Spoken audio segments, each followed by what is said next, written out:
Good afternoon, everyone. I think we're going to begin. We're good? Okay. Well, thank you all so much for joining us as we gather today to explore something of vital importance to higher education and the focus of this year's Presidential Symposium, Artificial Intelligence in Higher Education, Friend or Foe? My name is Holly Syrup, and I'm a professor of counseling and educational leadership, and it's my pleasure to moderate today's session. I'm joined by our panelists, who you'll hear from in just a minute, Suzanne Pike, Associate Provost for Academic Support and Study Abroad, Adjunct Instructor of Writing Studies, and Co-Chair of Hofstra's Honor Board.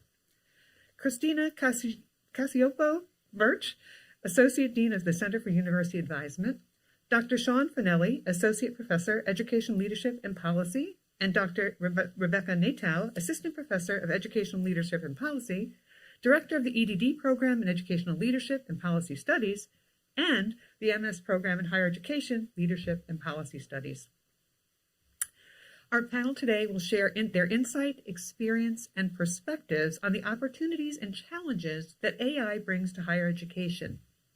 They will specifically focus on the perceptions of AI implication for leaders in higher education. Now, this multifaceted topic holds great significance in our rapidly evolving world where technological advances are reshaping every aspect of our lives, including the ways that we teach and learn. Just consider for a moment how our lives have been changed by Google alone, which began on September 27, 1998, 25 years ago today. In an era marked by technological innovation, the integration of artificial intelligence into our academic institution has become the subject of significance and debate.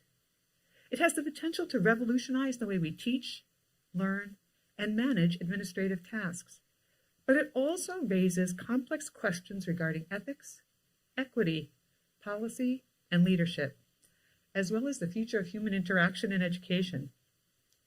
And striking a balance between leveraging the advantages of artificial intelligence while at the same time addressing the challenges and potential pitfalls is a task that requires careful consideration, ethical reflection, and ongoing evaluation as technology continues to evolve. Our goal of today's program will be to spark conversation. We'll begin with each panelist sharing their perception, after which we'll open it up to questions and discussion. So again, thank you for joining us as we seek a deeper understanding of the profound impact of artificial intelligence that's having on and will continue to have on our colleges and universities. And now let me turn the program over to my colleague, Suzanne Pike.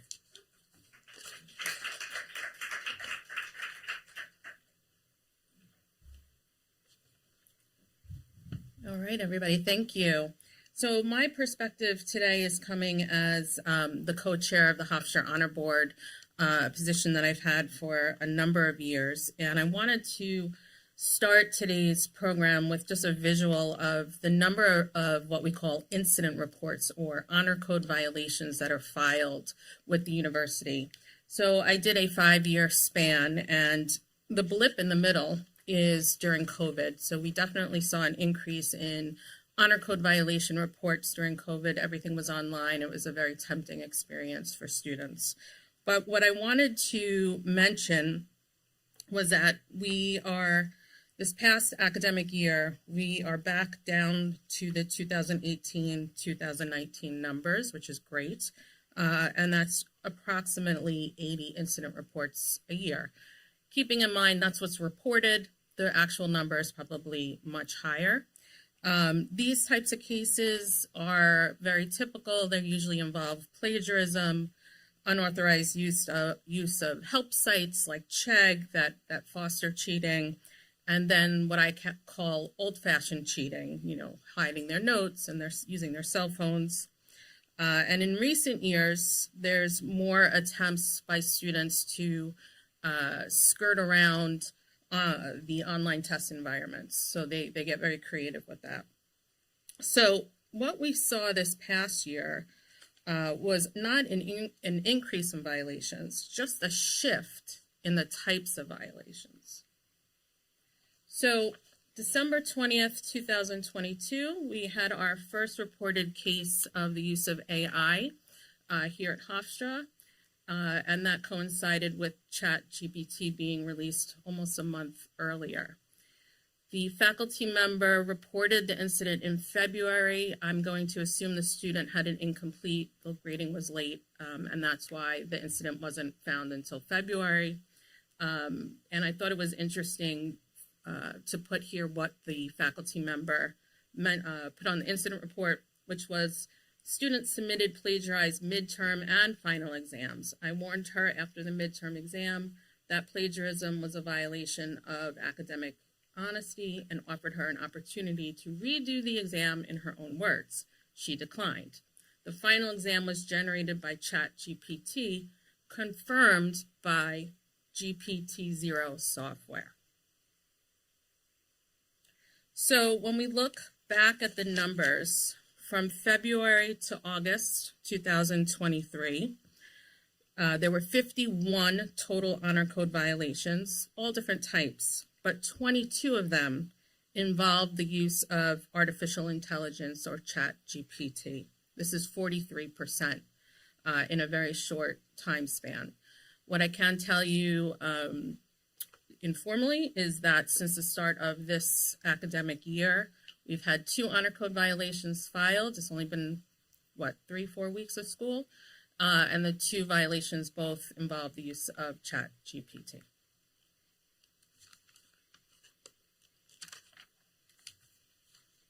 So during this time period, most faculty began using whatever detectors they could find. They just didn't know this was a whole new, discovery, and they were just sort of floundering, trying to figure out how to find what was happening. So we saw sources like Turnitin, AI detectors from online sources. I had faculty members replicating prompts into ChatGPT so that they could see they would produce the same exact results that the students submitted. And then they would just have honest conversations with students about the incidents, and students would usually admit that, yes, I did use artificial intelligence. So luckily, we had made some recent changes, and when I say luckily, I just mean sort of coincidentally. We had been making some changes to FPS 11 here at Hofstra, which is our faculty policy series, and it's really how we handle all violations of academic honesty. And in that policy, we were able to successfully incorporate a phrase that was general enough to capture the use of AI, which is submitting work produced with collaboration or assistance unauthorized by the faculty member. And this certainly is a violation, a phrasing of a violation that's so open-ended that it definitely captures AI, which is that unauthorized assistance. And again, sort of coincidentally, we had made a change to the procedure of having a hearing for a student who had an honor code violation. And that was to have someone from our technology team present at a hearing if the case involved use of Hofstra supported technology. So even though that's there, I think going forward this year, we're going to have to change that language just a bit, because it really needs to be any technology or something of that nature. So going forward, when it comes to honor codes, students need to be part of the conversation. So in the fall of 2023, new students were invited to a provost panel to talk about AI. This was a new initiative for Welcome Week. I spoke to all the athletes about the use of AI. There's a presidential symposium, that's why you're sitting here. And then we also had a significant communication plan around syllabus language and the different options that faculty have for the use of AI in their classrooms. So going forward, more open dialogue will be needed with students. The Hofstra Honor Board will absolutely need more educational events to keep the discussion open, and we need to increase messaging to our students. As far as the changes to the syllabi language, that initiative here at Hofstra, faculty members have 3 different options now to put in their syllabi, which is AI tools are prohibited, AI tools only with permission and acknowledgement, or thirdly, AI tools permitted with acknowledgement. And that second option, the AI tools only with permission and acknowledgement, I think can be a little murky, and I think, we're going to have to navigate that as an honor board.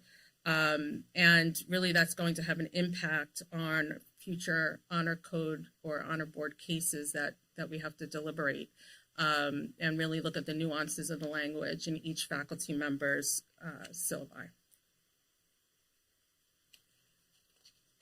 Future questions for honor boards, and this is across the country.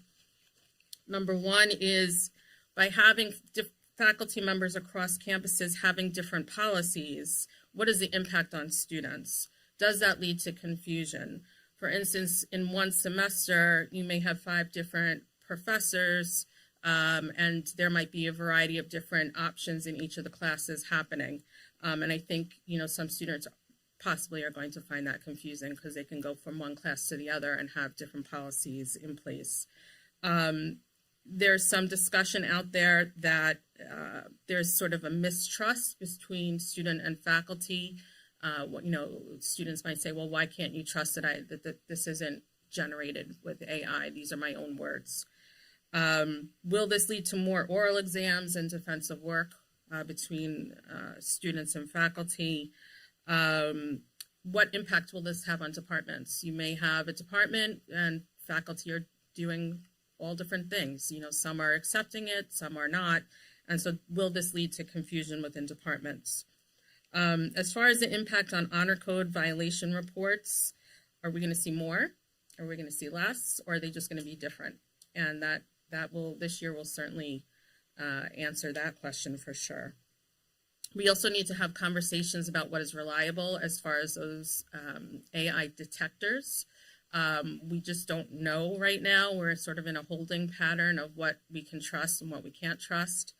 And then thinking about honor board cases and decisions made by the honor board when having a hearing. Is there equity? Do we really need to be looking at sort of a guiding framework as we go forward when we're adjudicating these types of cases? And then lastly, questions that need to be thought out are, what is plagiarism? Is that really being redefined for us in the moment? Questions about use of software like Grammarly. Is that the same as using ChatGPT? And if yes, then is your spell check and your grammar check a form of AI, and is that a problem? And then the last question, which goes back to what I was saying before, are AI detectors accurate? And there's some news stories out there that these AI detectors are targeting the work of international students. So international students tend to write English in a more simplified form, and they have the look and feel of something that might have been AI generated. And so these software detectors are picking up on that. So I just want to end with an incident report that I happened to receive this morning, and it just was the perfect timing. So this came out of a department here at Hofstra, and the student involved is an international student. And so the student says, "Hello, in my defense, I have used other websites of other people on my paper, and in doing so made a mistake. I forgot to use MLA format citations and plagiarized content from other websites. I am truly sorry. However, my usage of ChatGPT wasn't for using its answers for my own essay, but for a better support on what I am writing. I use AI to support my vocabulary, as in Grammarly, and formal rephrasing of my own words into a formal style of writing. I am not denying the fact that I have used it, but only for the purpose of making the essay more formal and fixing my mistakes. I do not know why Turnitin thinks my essay was written by AI, because I wrote all of the essay by hand and not by the use of ChatGPT. I am truly sorry for my mistake of not implementing citations and acquiring support from other sources. And it goes on from there. So that's in real time what's happening with students and specifically international students. Thank you.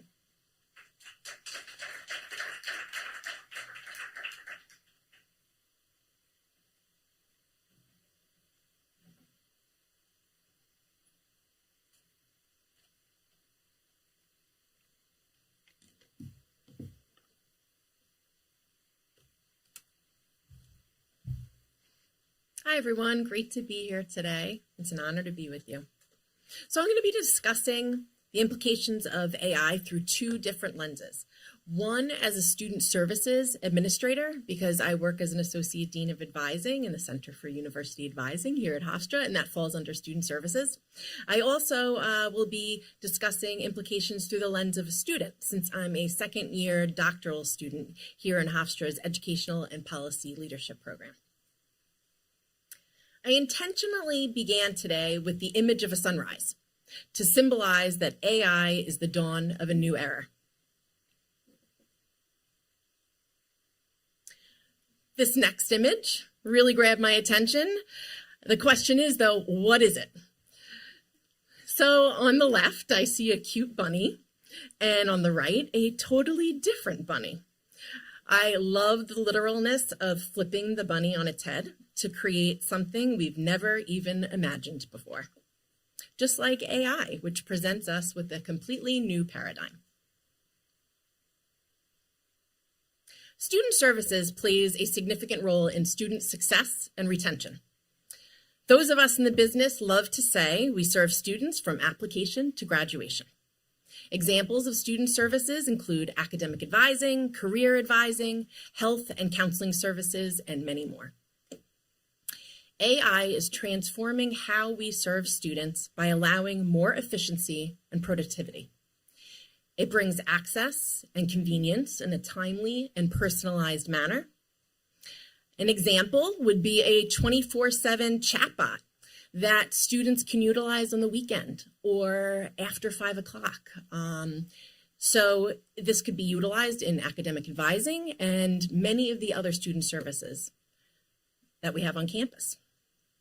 This leads to a student having their question answered right away and not having to wait from a Saturday to a Monday when the office opens again, leads to student success, student satisfaction, student retention, feeling of belonging, and it also frees up administrators for more nuanced situations that need human contact.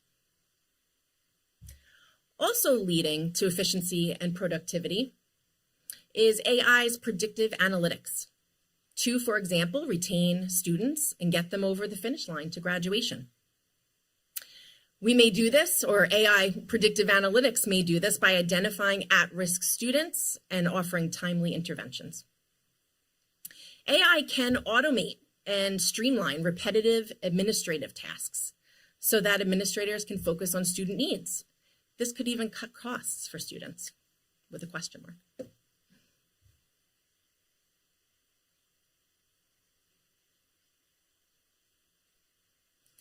AI offers numerous opportunities for accessibility.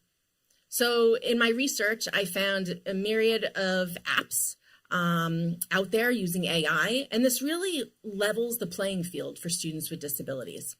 So some of the apps really offered personalized learning and assessment tools for students with learning disability, attention deficit disorder, and focused on time management and organizational skills, to name a few. There is an app that was fascinating. I could see it being used in residence halls for students with low vision. It's called Be My Eyes. And if a student, for example, can't see what's in their refrigerator, they could actually use the AI, the app generated with AI, to employ live eyes from around the world based on individuals who volunteer. And this AI assistive technology can tell what's in the refrigerator, what are the expiration dates on the food there. Another app would be for students with needing mental health support. So to assess mood, monitor how individuals are doing that day, we have a huge demand for mental health support on campuses across the country. It's been raising over the past 20 years, and we all know that with the pandemic, it's been exacerbated. So I could see something like this really being like a mind-blowing change agent for campuses. Increased equity through the use of AI. Can offer AI virtual content tutors in the middle of the night for students. So if a student is, working a full-time job while going to school or has commitments outside the classroom and they can't make it to tutoring on campus, or, the virtual tutoring hours have ended for the night, they can actually get content tutoring help and be assessed in terms of their progress learning that material via an AI-generated virtual tutor. There's also apps for scholarship services to help students afford college.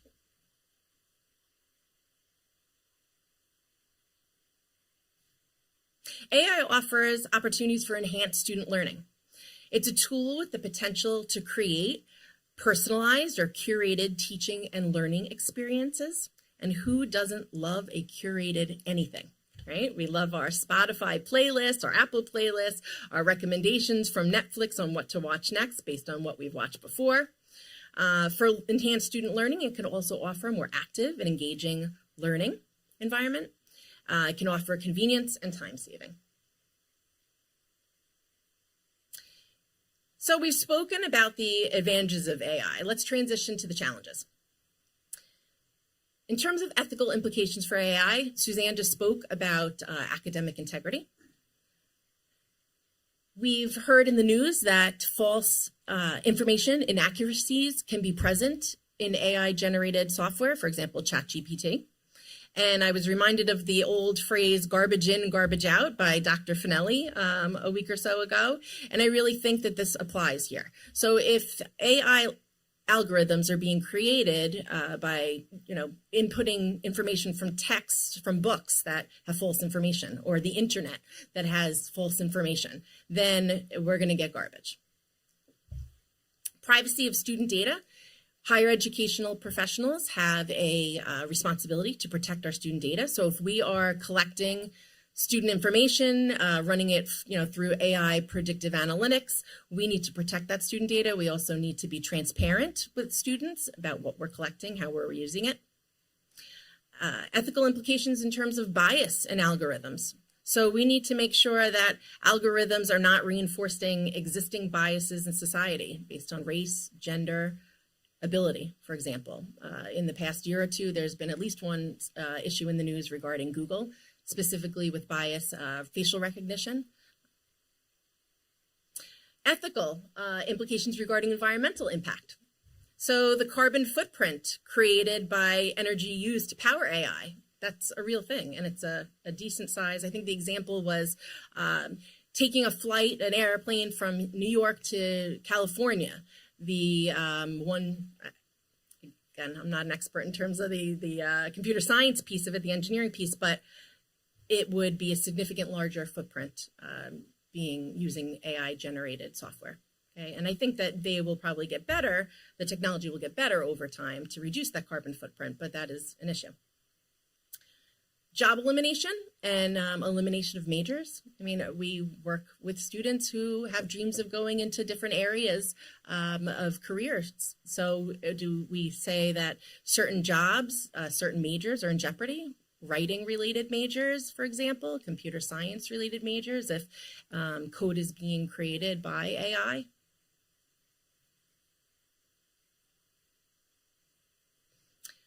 And eroding of skills. Like critical thinking, is AI taking that away? Critical thinking and also writing. Learning is sacred, so we want to protect that. Relationship between professor and student, is that something that's being eroded? So in terms of responsibilities, first of all, I propose that this is not an either or situation, but a both and. So it's not, is AI good or is AI bad? It's a little bit of both.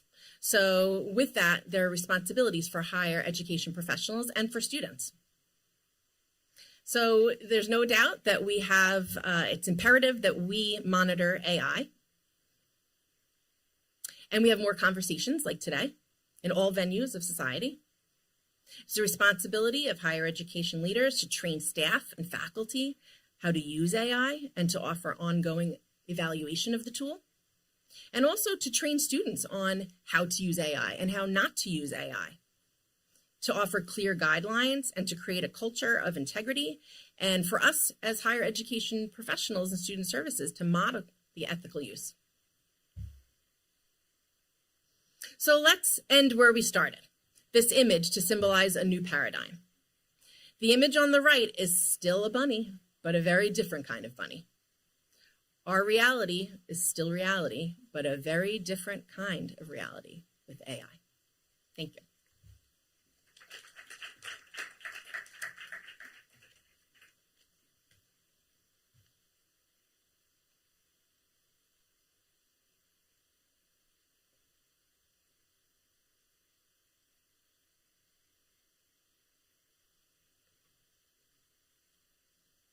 Good afternoon.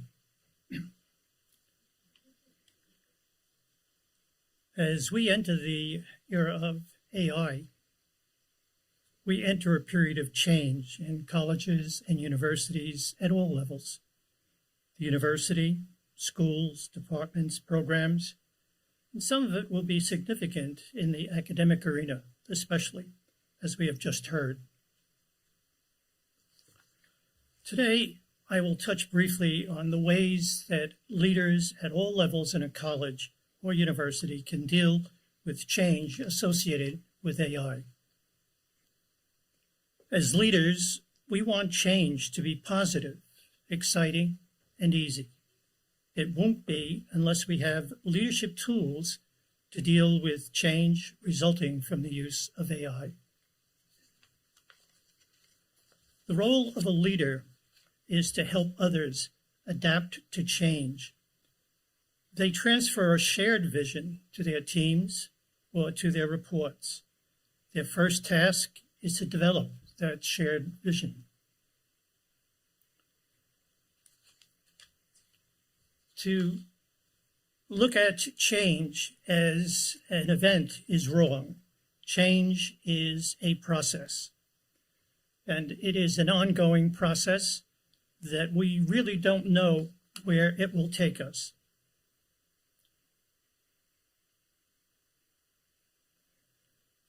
The role, as I pointed out, of mid-managers and leaders at the top is really to create that shared vision. But before we can do that, we really have to understand where we are going and where we will end. And so we are going to look at leadership from three different levels or perspectives. First, we as leaders have to change self. We have to change our personnel, that is our reports, and we have to at the same time change our organization. Kotter has proposed 8 steps to successful change. As you will see, it begins with establishing a sense of urgency, and I think we all feel that as AI grows exponentially. We have to create a guiding coalition, that is, a shared vision. We have to develop that shared vision, communicate that vision, and we have to empower people to act on that vision. We have to create short-term goals. All too often, people try to move a change to its entity immediately or to its endpoint immediately. Gradual steps, life by the inch is a cinch, by the yard is hard. We must consolidate and build on these gains, and we must, in the end, institutionalize the change in whatever form it might take.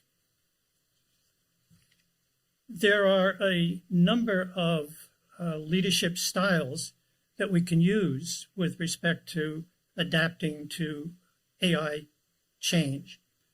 And which one is the best? I think that is dependent upon the individual. But I prefer to use situational change. And this situational change, I think, is best used because situational change considers situation and its circumstances. Situation leadership involves outcomes, and it is outcomes-based. It involves consequentialist or end-based thinking. It may involve several different leadership styles based upon the circumstances and or the situation.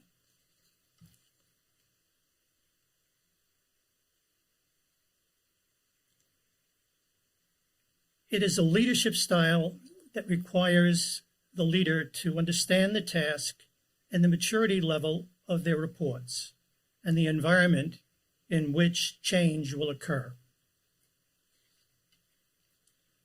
An explanation of maturity is in order. It simply means the level of understanding that reports have of the area of change to which they must adapt.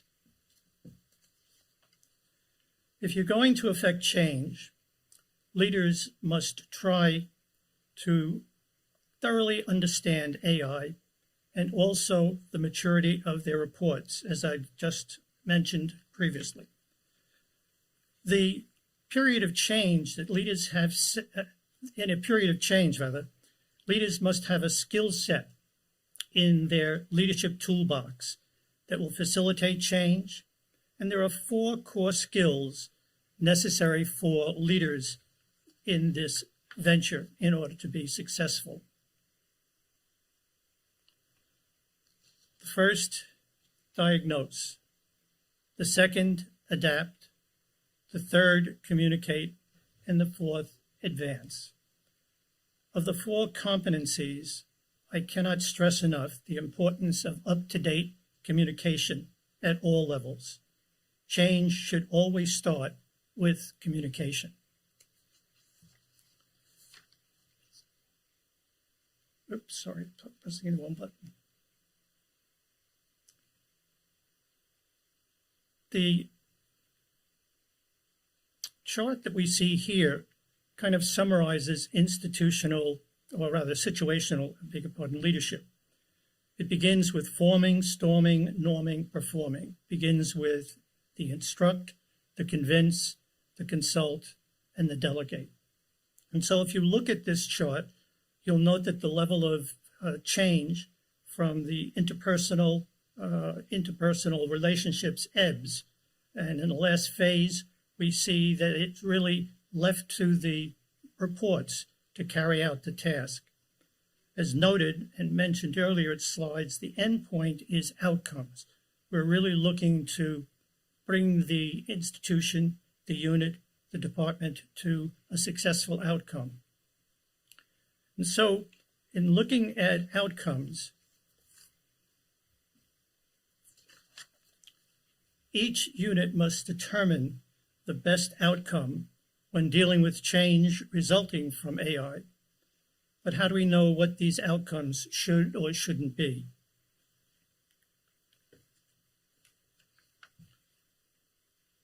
I am proposing that the best way to do this is the use of external and internal environmental scans. Scans which will tell us what other organizations and institutions are doing outside of ours, and also looking within the institution to see where AI is being used and how it's being used and whether it is being successfully used. I think once you end with an environmental scan, both internal or external, you have to move to a SWOT. And the SWOT, of course, will look at not only the institution, the strengths of the institution, but really the strengths of AI, the weaknesses of implementing AI, the opportunities, advantages to using AI, and of course the threats and possible harm in using AI.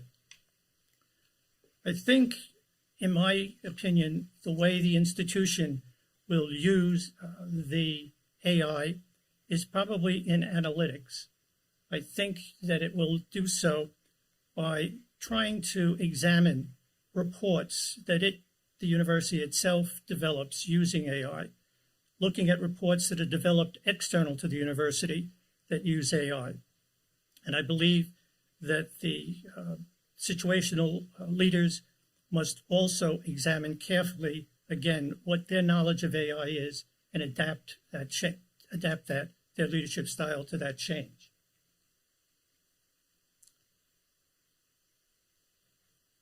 If I were to look back on my experiences with change, again, if I found any one thing that I thought was most effective, it was simply communication. Communicating change or communicating the position of the university, the position of a department, the position of a unit is most important, I think. And if I think there's any one thing that will help us in dealing with changes and adapting to AI, it's the use of communication skills and leadership skills as I've described. Thank you.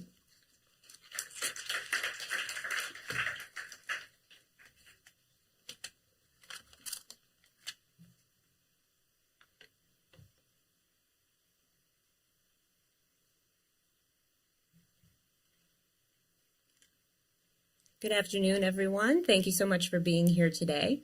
On my first slide here. I am going to be speaking briefly about the policy response that we've seen so far to advancements in artificial intelligence for higher education.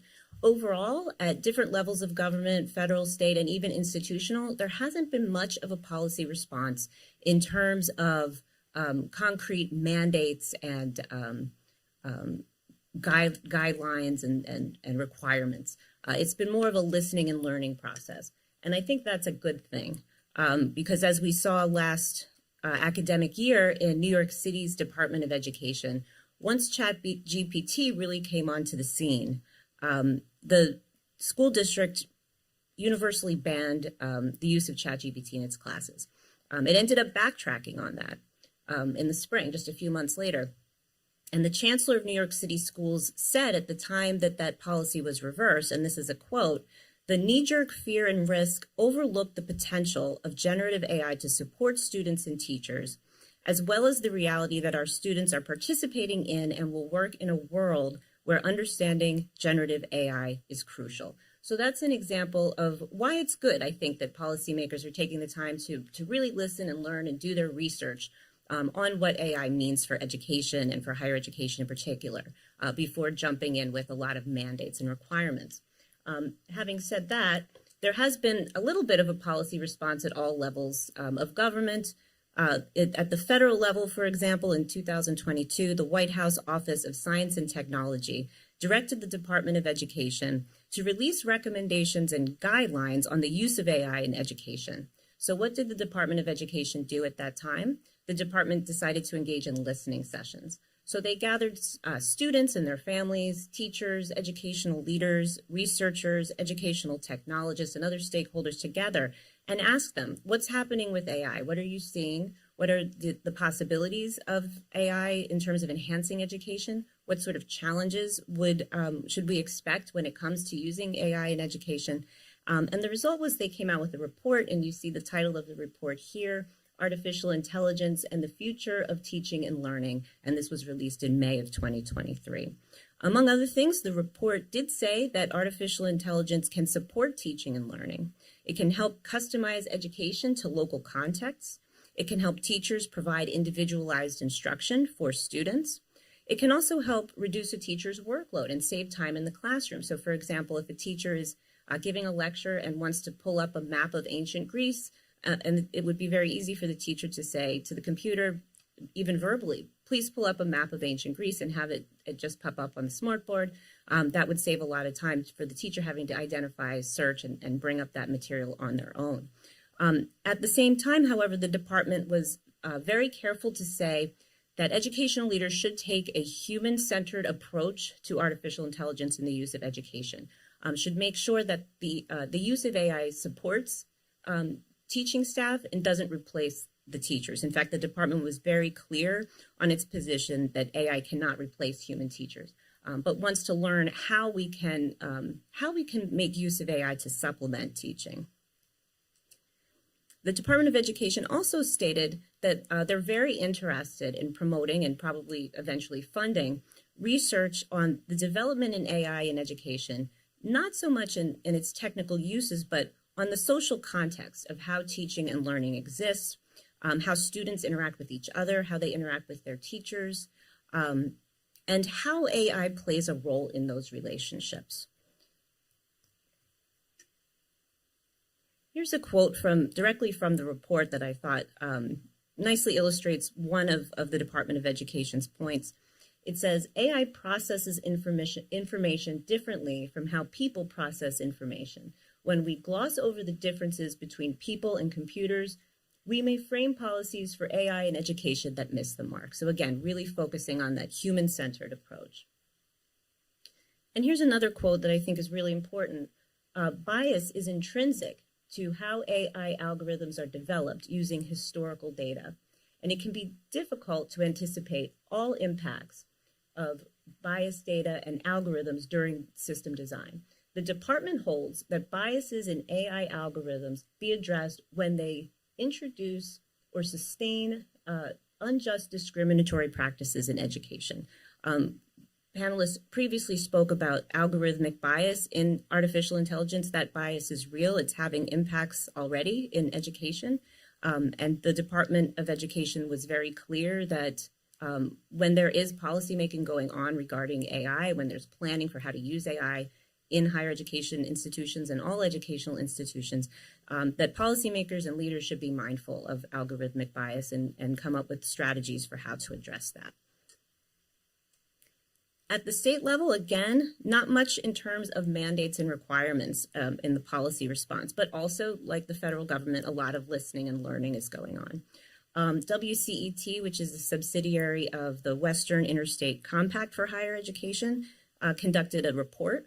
They conducted some research and came out with a report, and I'll be talking about that report in just a little while when I get to institutional responses, because the report was about how institutions are responding to higher education. So this is an example of state policymakers working together to learn more about how higher education institutions are responding to artificial intelligence.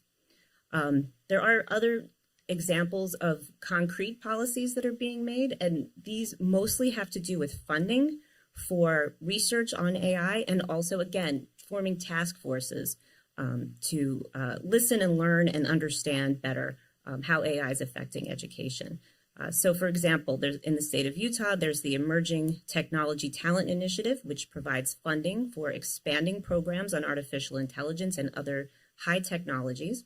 The initiative is overseen by the State Board of Regents, and recipients of the funding so far have entirely been higher education institutions. So there is this opportunity for resources and research funding for higher education.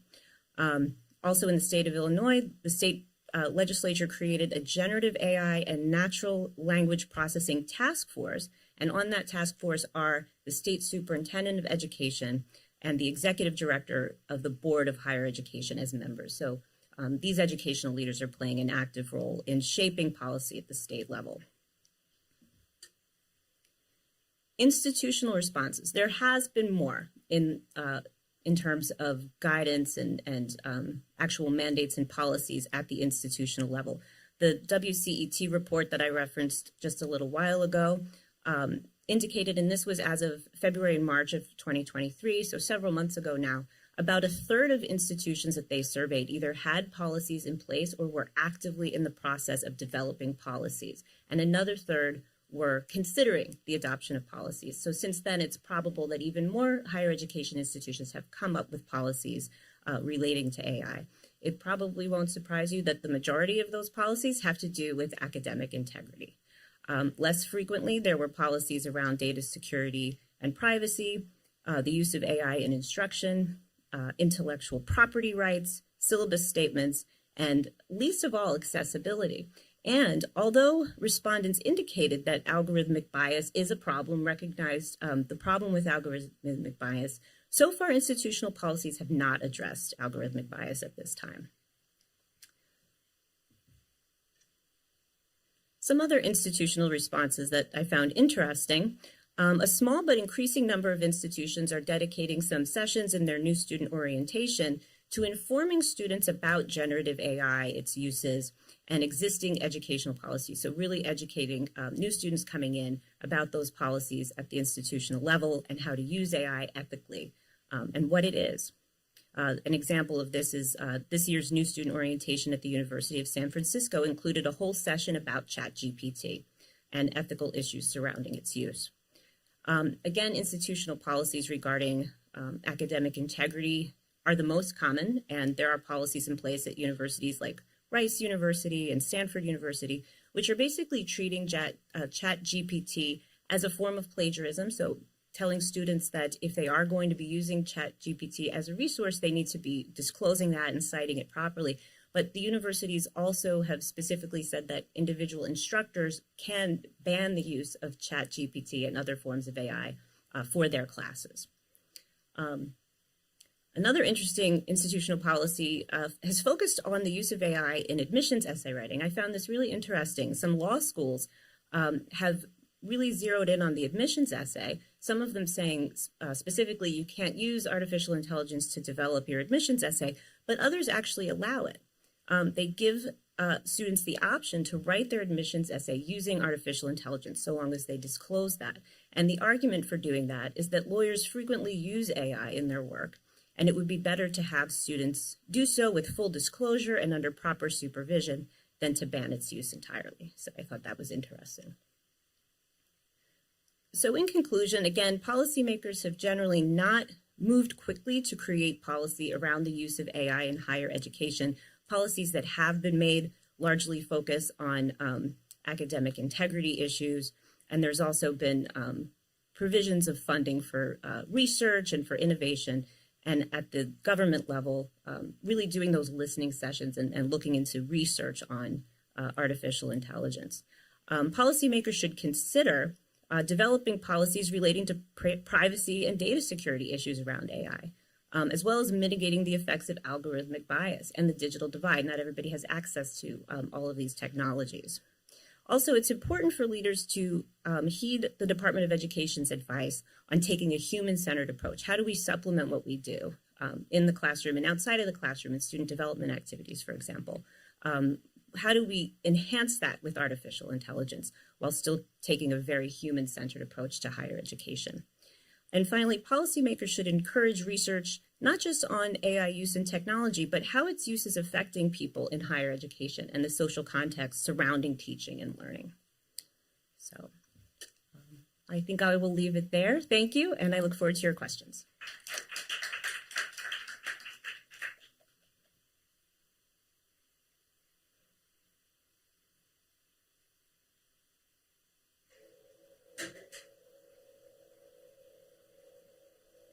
So I'm going to ask the panelists to come and sit on the panel.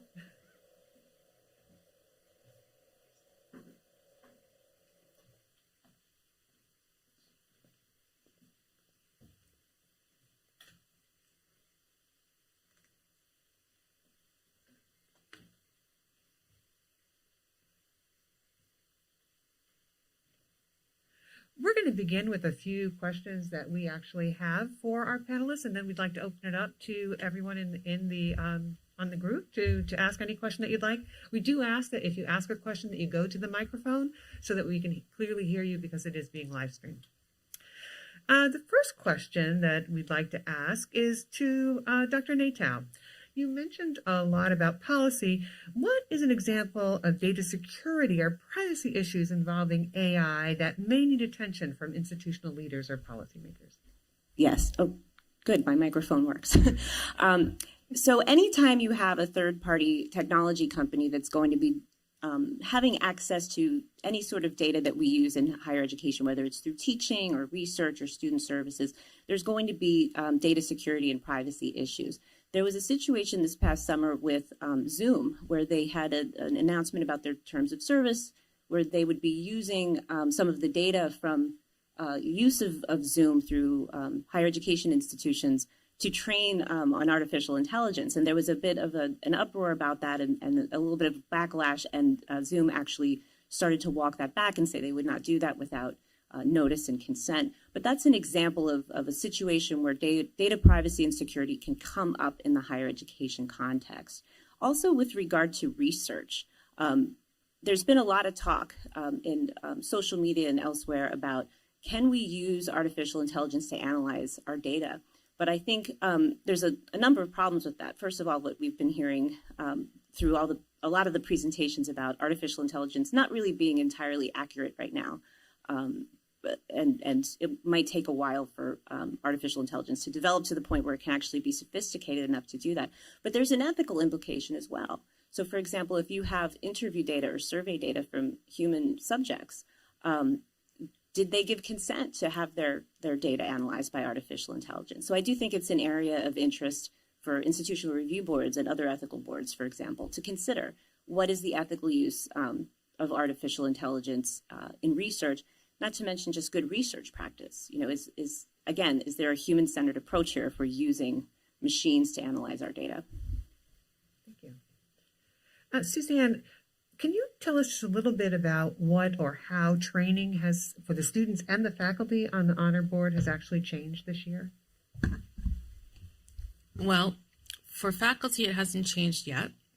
For any new student members on the honor board, AI is being discussed, but it's definitely something that we need to do, and we need to do it better. You know, it's hard to train when you don't know exactly what you're training on. So I think initially it's just knowing the options that are on Hofstra's syllabi right now. And we had a case this summer where Mitch Case was involved. He's in our ed tech area, and he was able to instruct us on some of the policies that are out there with software like Turnitin, and that was a learning experience for all of us on that particular case, and that included faculty and students from the board. Thank you.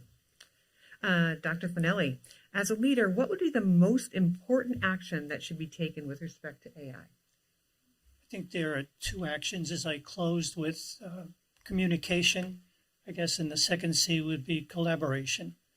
I think I would find it very difficult to identify any one single person that thoroughly understands AI, where it's going, what it can achieve, what its pitfalls are. So I would hope that, as has happened here at the university in many instances, a committee is formed through either the governance process or an independent committee to seek the advice and the counsel and the collaboration of others. Can I follow up on that, actually? You mentioned the greatest pitfalls here and in your speech. What do you think are the greatest pitfalls? Well, I think just the lack of communication. I think people can't achieve a target or a goal unless they fully understand. And I think that by helping students to, not students, but faculty and staff to understand where the institution wishes to go, what its goals are, and the lack of communication will then cause that to fail. There's no buy-in. There's always buy-in when persons participate in the actual process. Christina, can you please share some best practices that higher education leaders need to consider when looking to implement AI in student services? Sure. So I had thought about this previously and had a couple of responses, but I have to say, honestly, I like what Dr. Finelli is saying better. I think the communication piece is key. One of the pieces that I had formulated beforehand was the collaboration, which he had also said. So I think it's really important for clear goals to be established and for the university to collaborate. So to collaborate amongst themselves, including IT, students, faculty, staff, different departments, but the collaboration, the communication, and the clear goal setting is key. And again, what Dr. Finelli had said in his presentation really struck me in terms of moving slowly. So it's incrementally, not knee-jerk reactions, I think are really important. Suzanne, you mentioned that there's a change in policy about what goes on the syllabi, and I'm wondering if you can share with us any feedback you've received from the faculty. I haven't received feedback from faculty. What I have received is feedback from students, and it's mixed. Some students, and this is just, I didn't survey or anything, but some students have said that their faculty have not even discussed it in class, that they gave out the syllabus and it wasn't even a discussion, and they didn't look at the syllabus, so they had no idea what the policy was, which is unfortunate. But then other students did say that, other members of the faculty did discuss it, and it was a big focus, and they had a whole class session on it, and they really understood for that particular course where they stood with what they were allowed and what they weren't. So, I think, again, we're at the beginning of this. It takes time. And I think with each semester that, as we progress, more and more communication will be shared with students. Christine, I have a question for you, but actually I think many of you will be able to answer it as well. How can universities strike a balance between the efficiencies gained through AI and the importance of human interaction and emotional support in student services and at the university? So I'll start with Christina, but if anyone else has something to add. Well, I would say not to throw the baby out with the bathwater, as the old saying goes. So we've been doing college a certain way for a very long time. Yes, it's evolved, but to take the real highlights and what the data has shown and feedback from students, what works. Okay, we know we have to prove on some things, and I think that's where we can open the window for AI. So how can it enhance what we're already doing? So that would be, I guess, my main thought. And I'll let others answer. Susan?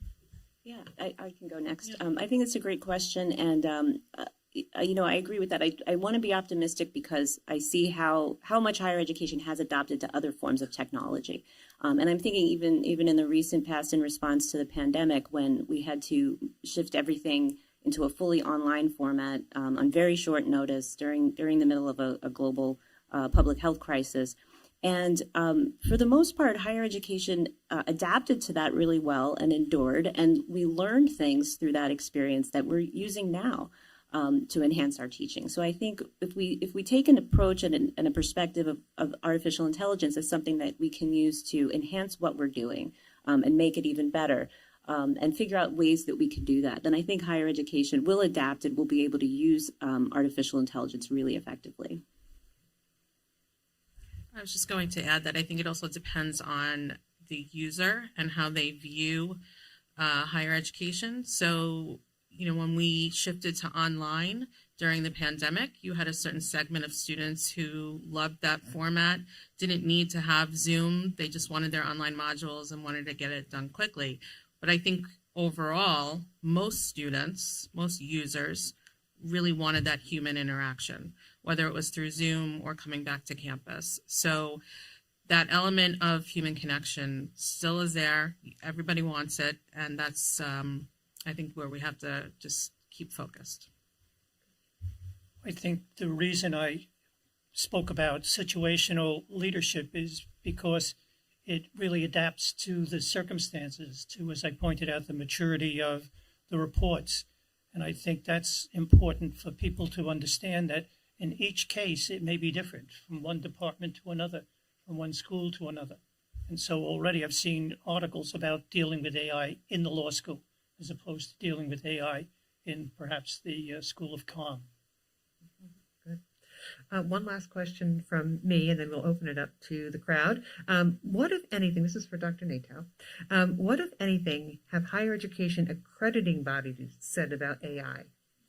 Yeah, so very much like policymakers, accreditors at this point are taking a listening and learning approach to artificial intelligence in higher education. And so, for example, the Southern Association of Colleges and Schools, which is the regional accreditor for some southern states, issued a call for proposals for its annual conference. And one of the things they wanted to receive proposals on was the use of artificial intelligence in higher education.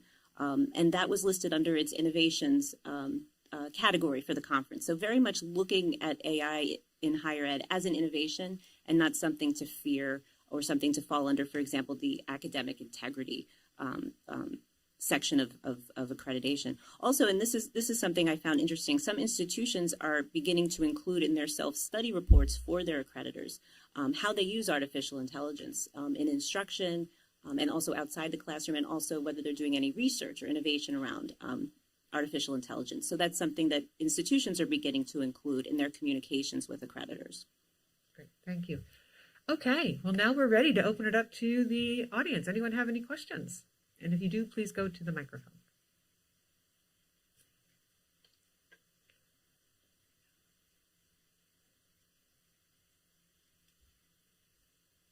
Yes, our first brave participant. In full disclosure, I happen to be the spouse of one of the panelists, Christine's husband.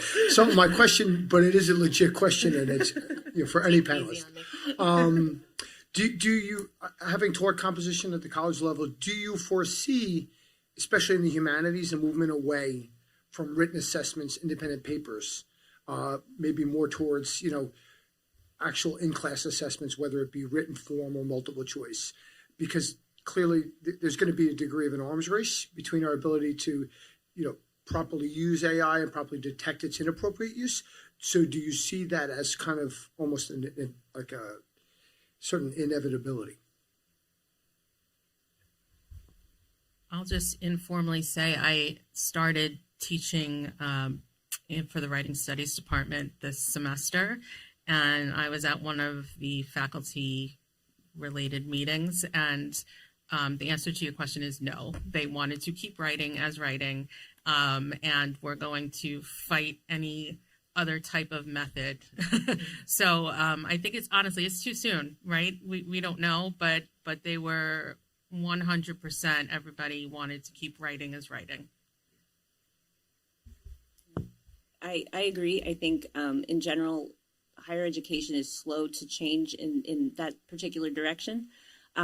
But having said that, I have seen some faculty use AI in interesting ways. Like, for example, having students, perhaps as a group, put a prompt into AI and have ChatGPT, for example, write an essay or write a response to the question, and then have the students critique it and identify, what's incorrect here. And it's very interesting because students have used that exercise to see artificial intelligence isn't always right. Sometimes it makes up sources out of whole cloth, and gets facts, very basic facts wrong, inventing characters from novels, for example, that don't appear in the novel, inventing sources that you can include in your reference list that don't exist.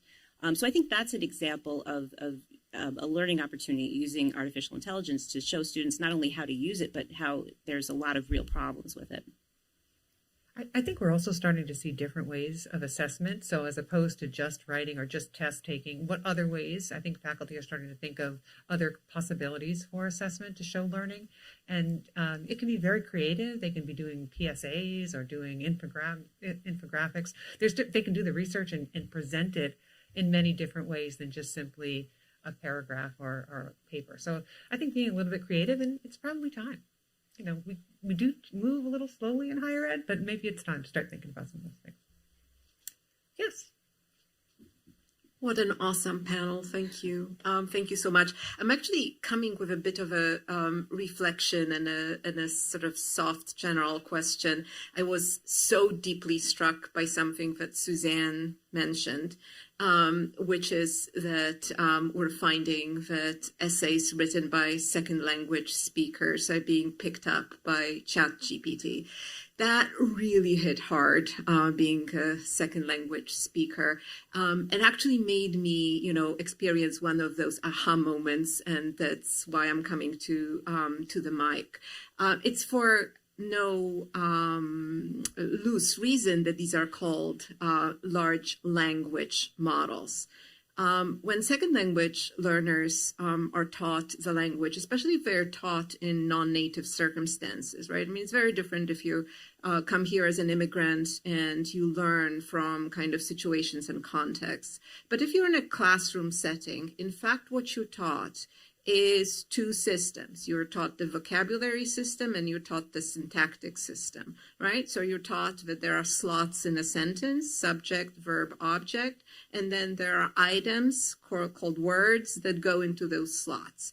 And the more you progress in the learning of a language, the more you're actually taught what are called idioms or collocations, right? So you're taught, for example, that you say heavy rain rather than strong rain. We saw in many of these examples earlier in the previous sessions, things such as poring over textbooks, right? Those collocations that are very typical. I put in a request recently into ChatGPT that one of you will recognize because I talked extensively about it, and it produced this speech from a dean to the incoming first-year class full of phrases such as ivy-colored walls, ivy-covered walls, etc. So I don't think that this is about simplicity as much as actually how sentences are produced, the underlying grammar of language. So the suggestion that I would make for cases like this is to involve linguists that we have on campus into our conversations about these kinds of things. But the general question really rides on Sean's observations about what we need to understand to learn about AI. I'm wondering if you've seen across the higher education space any interesting initiatives that colleges or universities are making to teach students about AI, and not to teach about it in a kind of prohibitive or rule-making context, but rather to play on the word, in a generative context. What do students need today to learn? I mean, do we need core courses on writing, literacy, and AI? What are some of the innovations that you're seeing? Because I understand not just leaders need to understand generative AI, but we all do. Thank you. Well, thank you so much for that. And I think that's such an important point about involving linguists in the conversations about generative AI. Other than what I had mentioned earlier in terms of the law school essays, allowing applicants to use AI to write their essay under disclosure and with guidance and support, I haven't really seen a whole lot going on in the classroom in terms of teaching about AI. Now, I imagine that there are those conversations happening in, for example, computer science classrooms, right? But I do think it needs to be happening more in all classrooms. And I think, just speaking from a school of education perspective, we could use AI. Our students become teachers. Our students become educational leaders, and they're going to have to know how to use AI. So I think it's interesting. If it doesn't become, the topic of a course in itself, it should certainly be included in courses, teacher preparation, leadership preparation, because these are things that our students are going to have to work with, and they need to be trained in it. So I think that's something that we'll need to seriously consider and think about ways that we can incorporate training on AI into our classrooms. Yes, into the curriculum. Yeah, I would second what Dr. Natao said. In my research, I didn't find a lot about what particular schools are doing in a more macro sense, as you're suggesting. It was more specifically like how this school is using AI for students with disabilities, for example. I did find more in terms of a global training for faculty that was out there at different universities. And one thing that we're talking about, I actually am also co-chair of the honor board with Suzanne, so we've been talking about something that we came across through, I think it's Auburn has a center where they have already created a module that other universities can purchase to teach faculty about AI and uses in the classroom. So we've been talking about that possibility or creating our own. But I will say that after I created my presentation, I went into ChatGPT and put the prompt about what I was going to speak about, and it generated a presentation for me. And and I have to say, on all the points that I spoke about, it almost hit almost all of them. One thing it included that I hadn't included was specific examples from universities and what they're doing with AI where for students. So I will be going back to my office after this and putting into ChatGPT, what universities are doing on a more global scale to educate students on AI, because I think it's an excellent question. Cornell. Hi, Cornell Craig, Office of Equity and Inclusion. My question is about the conflict that AI can create, not necessarily between institutions, because we kind of talked about how some institutions are using it and policies and practices within different institutions, but the challenges that can create within one institution. So you have, from the institutional side, this use of AI, as was mentioned in one of the presentations. You have assistance or tutoring, which is AI assist tutoring, but you prohibit it for students. Students don't touch it. Institution, we can use it, and we can, in some places, replace people with AI. Can you talk a little bit more about that, the conflict that one institution could have with prohibiting in one space, but the use of it in another space? Well, not to sound cavalier, but I think we're going to find out by the end of the semester. I'm fearful that, as I said in my presentation, that, why is it okay for one class that I can use it and in the next class I can't? Why is it that my one writing studies class I can, but my other writing studies class I can't? I think that's going to be brewing. Not to say that the plan that we have right now isn't good. It is, but I think it's going to change, and I think we have to be flexible, knowing that will change. And I think only time will tell as far as student services and admissions, and why is it okay for them, those areas to have AI. I don't know if anybody else has anything to add.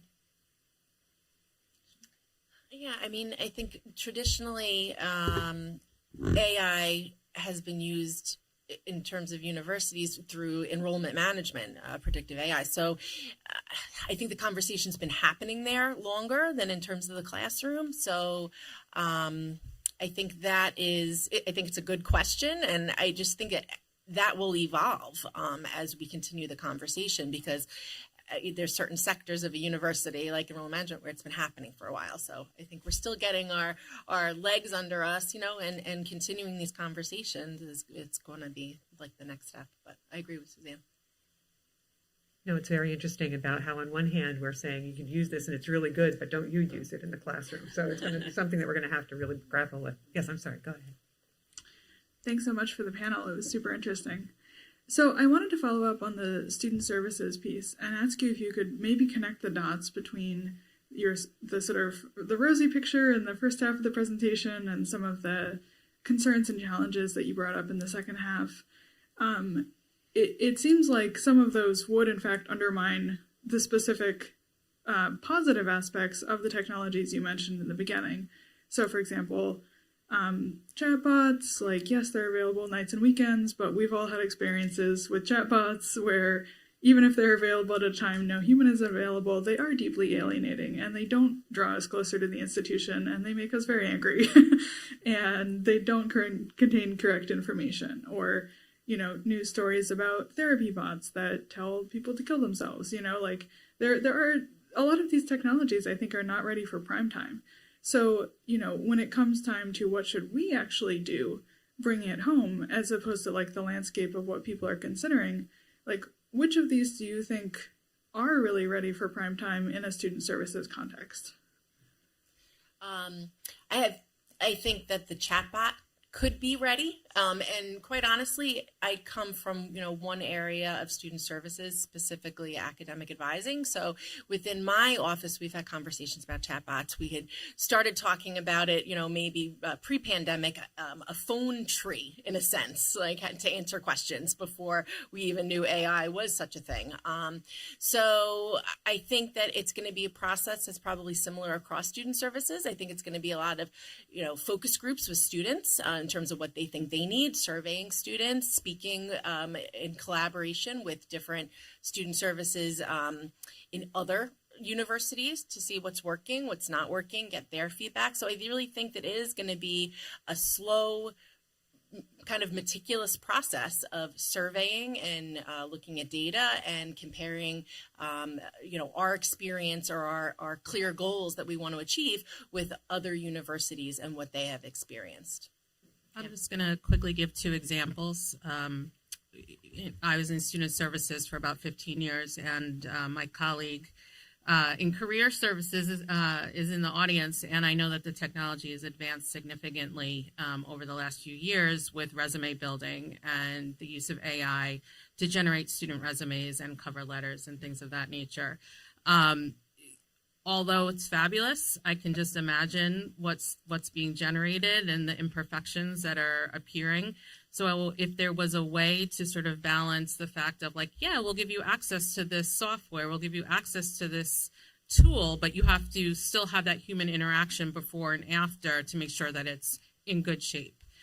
So I think that that's just an example of how it could be great for students to advance with their job preparation, but you still need that human element. I'll just add one quick thing that I think the example that you gave of the chatbot telling the student to harm themselves is a good example of why all AI has to be closely monitored and supervised by human leaders in higher education. So I just want to take the opportunity to reinforce something that Sean was saying about communication and collaboration. So last winter, spring, as the spring semester was starting, Hofstra did put together a committee to look at generative AI in particular, and some of the outcomes of the committee, which is still formed and still is doing its work, included some of those potential guidelines for the syllabi. So the 3 different paths that Suzanne talked about. We've had a number of sort of town halls and lunch and learns with faculty and are engaging students. So I think that your point is well taken, that we need to continue to have these conversations. I also think a little bit about this notion of the different approaches that people are taking, and I think particularly at a university, I think that's a very positive thing, and I would just encourage those who've been doing other things for the last 2 days, like teaching classes, and haven't had the opportunity to attend all of these sessions.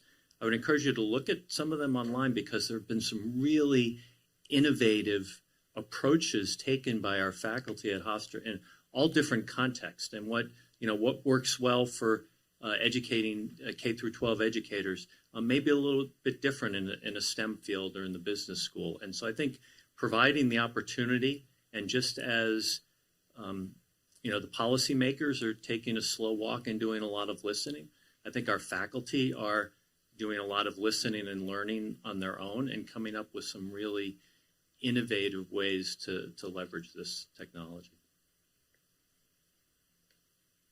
Great. Well, thank you all for coming. I think we're just about out of time. We really appreciate you being here, and if you have any questions, we'll be here for the next couple of minutes, and we appreciate you coming. Thank you.